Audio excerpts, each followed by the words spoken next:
There are stretches of road in southern Wisconsin where the fields lie flat and endless, and the sky feels too wide for comfort. I had been driving those back roads for years, cutting through farmland to avoid the highway, passing old barns that leaned with age and mailboxes that had long since lost their paint. At night, the land seemed to swallow sound. Even the wind moved differently there. It was just outside Elkhorn that I first saw it. The hour was late enough that the roads were empty. My headlights carved two pale tunnels through the darkness, illuminating frost that shimmered along the shoulders. The radio had dissolved into static, so I switched it off, preferring the quiet to the hiss. That was when I noticed something ahead. At first, I thought it was a shadow crossing the road, perhaps a stray farm dog or a deer moving too low to the ground. I eased off the gas, expecting it to dart away. It did not. It stepped fully into the beam of my headlights and stopped.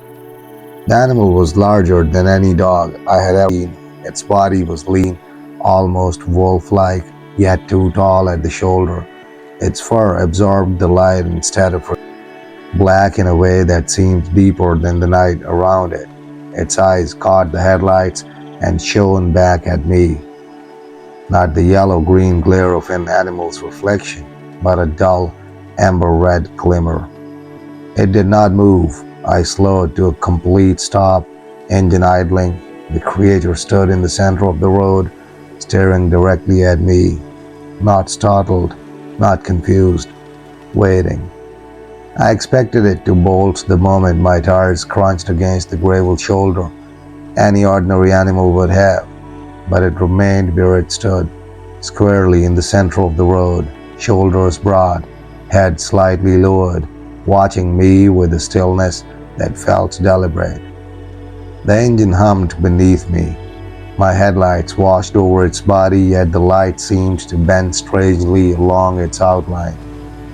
Its fur did not gleam, it swallowed brightness. Even the frost on the asphalt around its paws appeared dimmer, as though the cold itself recoiled from it. I tapped the horn. The sound cracked through the silence and echoed across the fields. The creature did not flinch. Instead, its head tilted slightly, not in confusion, but in assessment.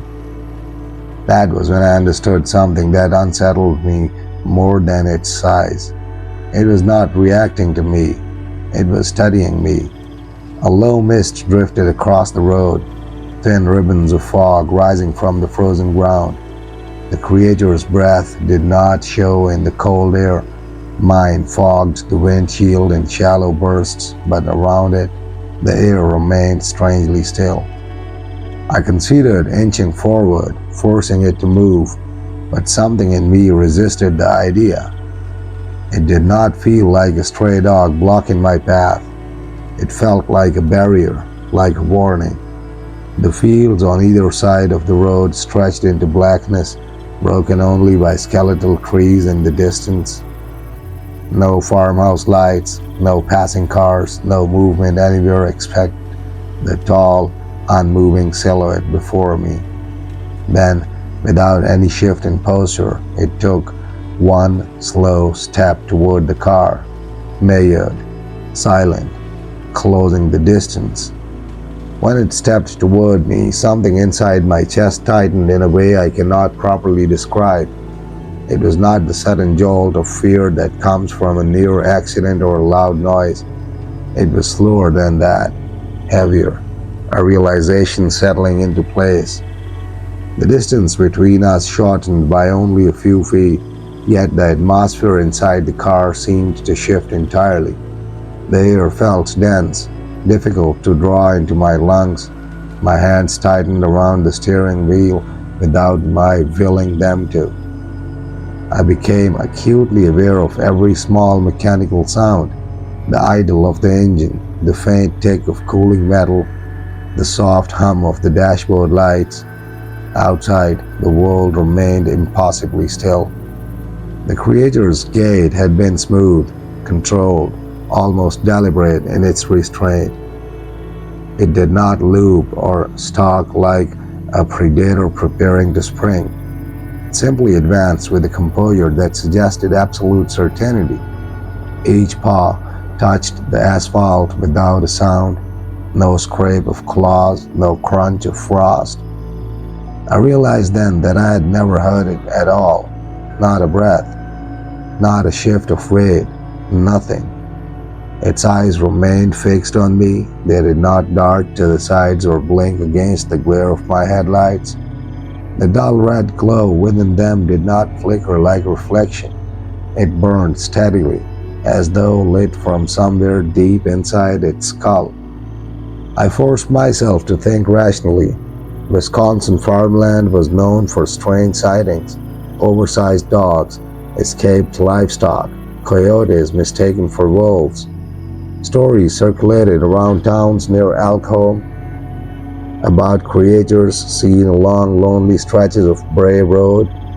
Most of those stories were dismissed as exaggeration, the product of darkness and imagination.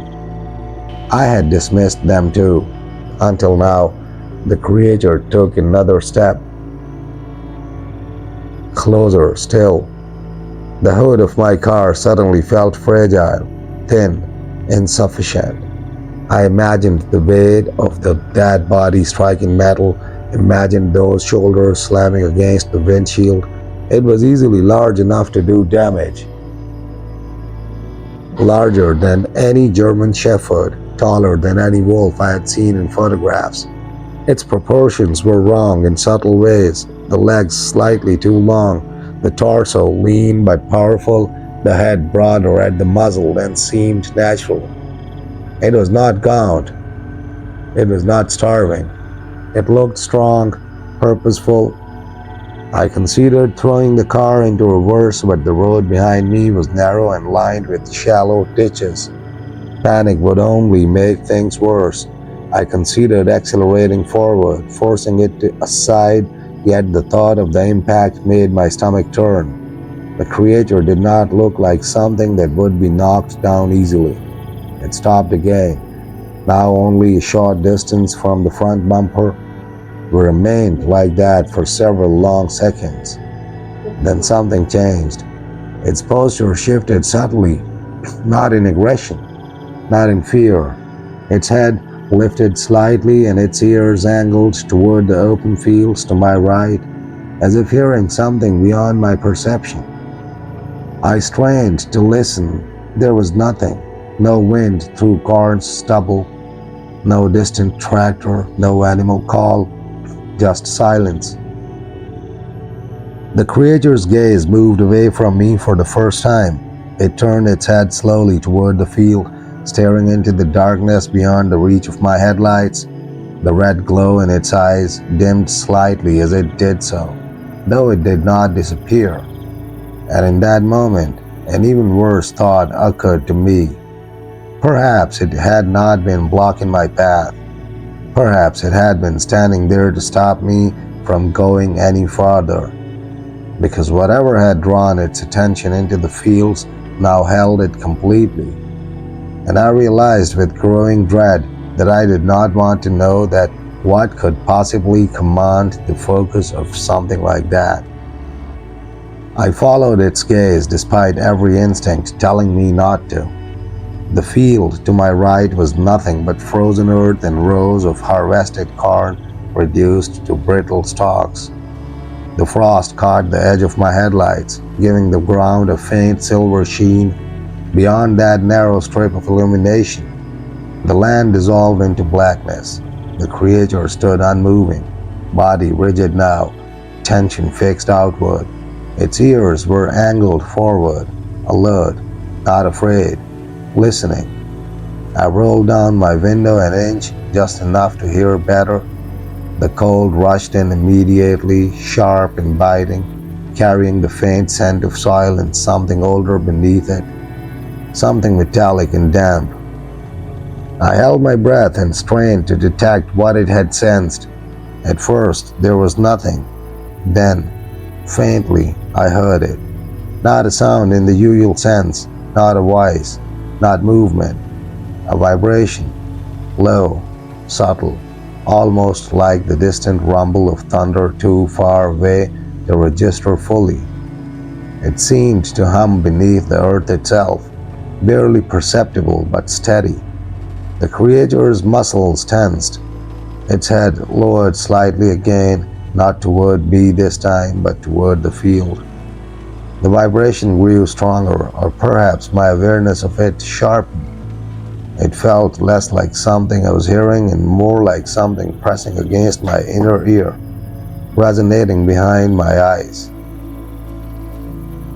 A cold realization began to take shape in my mind. The creature was not startled by it. It was responding, as if acknowledging a call. The red glow in its eyes brightened faintly again, but now it no longer faced me.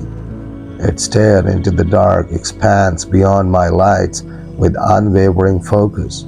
Its tail, which I had not noticed before, hung low and still, the tip barely brushing the frost-covered asphalt. Slowly, deliberately, it stepped off the road. The movement was fluid, almost silent. It descended into the shallow ditch at the roadside without stumbling, without hesitation. The tall grass did not rustle as it passed through. The frost did not crunch beneath its paws. It moved as though it did not weigh anything at all. I should have driven away then. The path ahead was clear now. The road stretched empty before me. But I did not move. Something held me there. Curiosity, perhaps, or disbelief, or the quiet terror that if I drove forward too quickly, I might see what waited in that field, illuminated suddenly in my headlights. The creature reached the edge of the harvested rows and stepped once more. It did not look back at me. Instead, it lifted its head high and exhaled, no vapor appearing in the freezing air. And though I had no bark, no howl, no growl, the vibration in the earth deepened, answering it. The soundless exchange lasted only seconds. Then the creature stepped forward into the darkness. Its black form dissolved quickly beyond the reach of my lights, swallowed by the field as though it had never existed at all. The vibration faded with it. The night returned to its previous stillness. I remained there, engine idling, window cracked open, heart pounding. The road was empty again, but the emptiness did not feel like relief. It felt like aftermath. I did not follow it. That is the truth I have told myself ever since, but I did not drive away either. The road ahead lay open and clear, frost shimmering faintly beneath my headlights, yet my hands remained locked around the steering wheel. The ditch to my right showed no movement. The field beyond was a blank wall of darkness. If not for the cold still pressing through the cracked window, I might have convinced myself that the creature had never been there at all. Then I saw it again, farther out this time. At first it was only a distortion in the rows, a place where the dark seemed thicker, more solid than the night surrounding it. My eyes strained to adjust. Slowly the outline reformed. The tall shoulders, the narrow waist, the long, deliberate stance. It had not gone far. It stood perhaps 30 yards into the field, just beyond the reach of my headlights, watching, not me, the road. Its body was angled toward the stretch of pavement ahead of my car, as though guarding it from something I could not see. Its head lowered slightly, posture tense but controlled. That same dull red glow flickered faintly where its eyes should have been. The vibration I had felt moments earlier returned, stronger now. It seemed a pulse beneath the ground, rising through the tires, up the frame of the car, into my chest. The steering wheel trembled almost imperceptibly beneath my grip. I told myself it was the engine, idling unevenly. But the engine had not changed its sound. The fields remained silent, no wind, no distant farmhouse light, no passing headlights on the horizon. The creature shifted its weight. Then, slowly, it began to pace, not toward me, parallel to the road. Its movement was smooth and measured, matching the line of asphalt as though following an invisible boundary. It did not cross back into the ditch. It kept its distance, maintaining that unseen perimeter between the road and whatever lay deeper in the land. I felt an uncomfortable awareness settle in. It was patrolling, guarding, or containing. The thought chilled me more than its size ever had. The vibration beneath the earth intensified once more, not louder, but closer. I felt it behind my eyes, pressing against my temples. For a fleeting second, I imagined something was vast beneath the soil, something stirring in response to the creature's presence. The hellhound, for that is the only word that fits, stopped pacing. Its head snapped sharply toward a point farther down the road ahead of me. I followed its line of sight. There was nothing, just darkness stretching forward between the barren fields. And yet the creature's posture changed completely. The controlled stillness vanished. Its muscles tightened visibly, shoulders rising, legs braced. A low ripple passed along its spine, fur lifting slightly as though charged by static. The red glow in its eyes burned brighter, sharper now. It was no longer waiting. It was ready. For what? I could not tell. But whatever approached from that unseen distance had drawn its full attention. And for the first time since I had stopped the car, I felt certain of one thing. The creature had not been blocking my path. It had been standing between me and something else. I stared down the empty road, straining to see what had commanded its focus. At first there was nothing, just the thin gray ribbon of asphalt narrowing into black. The frost along the shoulders caught the light faintly, glittering like scattered glass. The telephone poles stood at intervals along the ditch, their wires sagging in long, unmoving arcs. Then the vibration beneath the ground shifted. It no longer pulsed steadily, it rolled. A slow, subterranean tremor like something massive adjusting its weight far below the surface. The steering column shuddered faintly beneath my hands. My teeth clicked together once from the subtle force of it. Still, the road appeared empty. The hellhound did not move from the field. Its body remained angled toward that distant stretch ahead, every line of it taut and prepared. I could see the outline clearly now against the frost-brightened soil. It seemed larger than before, its silhouette more defined, as if the darkness itself were giving it sharper edges. I blinked, unsure whether fear was distorting my perception. Then I saw it. Not a shape exactly, a dimming. The far end of the road, the section beyond my headlights, seemed to absorb what little ambient light the sky provided.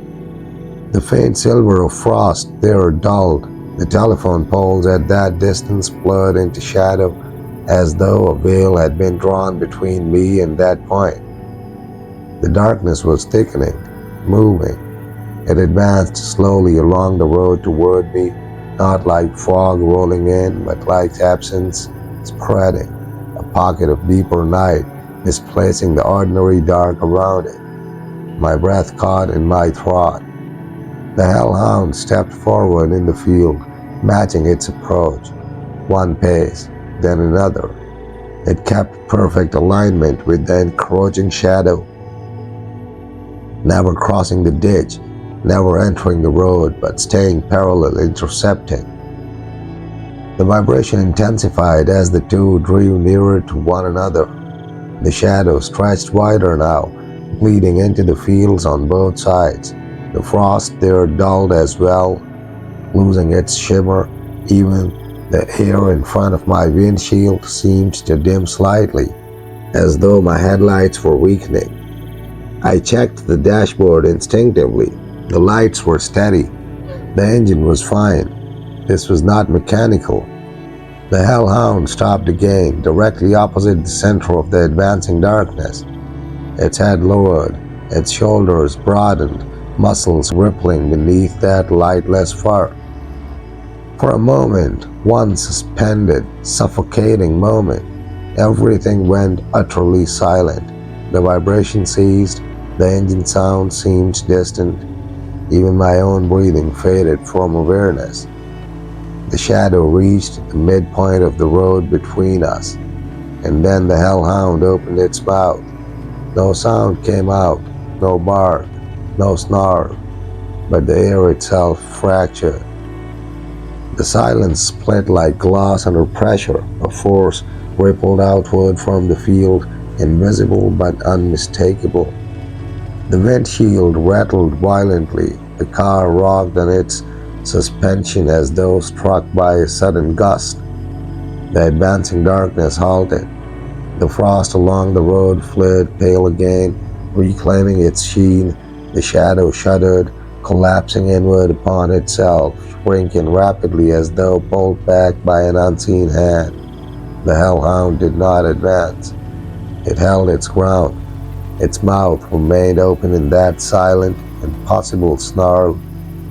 The shadow retreated down the road the way it had come, thinning, dissolving, until it blended once more with ordinary night. The vibration faded entirely. The world returned. The car settled. The frost gleamed as before. I realized only then that I had been gripping the steering wheel so tightly my fingers had gone numb. The Hellhound closed its mouth slowly. It stood there for several seconds more, watching the pale and place where the darkness had withdrawn. Then, without looking back at me, it turned and walked deeper into the field. This time, it did not pause. Its black form diminished steadily with distance, merging with the night until it was impossible to tell where it ended and the darkness began. And for the first time since I had stopped the car, I understood something with absolute clarity. Whatever prowled these roads after midnight, the Hellhound was not the threat. It was the defense. I did not sit there long after it vanished. The cold had crept too far into the car, settling into my bones. My hands trembled, not violently, but enough to remind me that what I had witnessed was not something easily dismissed. I rolled the window up, shifted into drive, and eased forward down the road the shadow had just retreated from. The headlights stretched ahead, illuminating nothing but frost and empty pavement. No scorch marks, no disturbance, no sign that the darkness had ever thickened there at all. If someone had driven past at that moment, they would have seen only an ordinary car traveling an ordinary rural road outside Elkhart. Nothing unusual, nothing supernatural, just farmland and winter air. Yet I could still feel it. A faint pressure lingering behind my eyes, a memory of vibration beneath the tires. I drove slower than usual, scanning the ditches and fields on either side. Every shadow seemed deeper than it should have been. Every cluster of trees felt like a place something could step from, but nothing did.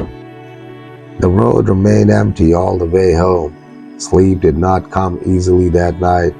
Each time I closed my eyes, I saw the advancing darkness again, not as a shape, but as a distortion in reality, an absence spreading where it did not belong, and each time I saw the Hellhound pacing alongside it, silent and resolute. By morning, reason had begun its quiet work. Exhaustion can do strange things to perception. Rural roads distort depth and light. The mind fills in gaps when confronted with uncertainty. I told myself these things repeatedly, yet one detail refused to loosen its grip. The creature had not acknowledged me when it left. It had not threatened. It had not lingered. Its attention had been entirely elsewhere. Days passed. Then, later, I heard the first report. A minor accident on a back road not far from where I had stopped. A driver claimed the road ahead had gone dark without explanation. He swerved, overcorrected, and ended up in a shallow ditch. No injuries, no mechanical faults found. The explanation given was fatigue, a trick of the eyes. 2 nights after that, livestock were found restless on a nearby farm. Cattle pressed against fencing, refusing to graze after sunset. Dogs howled in the direction of the open fields and would not be coaxed back indoors. People began speaking quietly again of large black animals seen at the edges of properties, of glowing eyes near tree lines, of something pacing alongside that road at a distance before disappearing into the crops. They called it a wolf, a stray, a legend. I said nothing, because what I had seen was not prowling for prey. It was watching the road, and I have not driven that stretch since.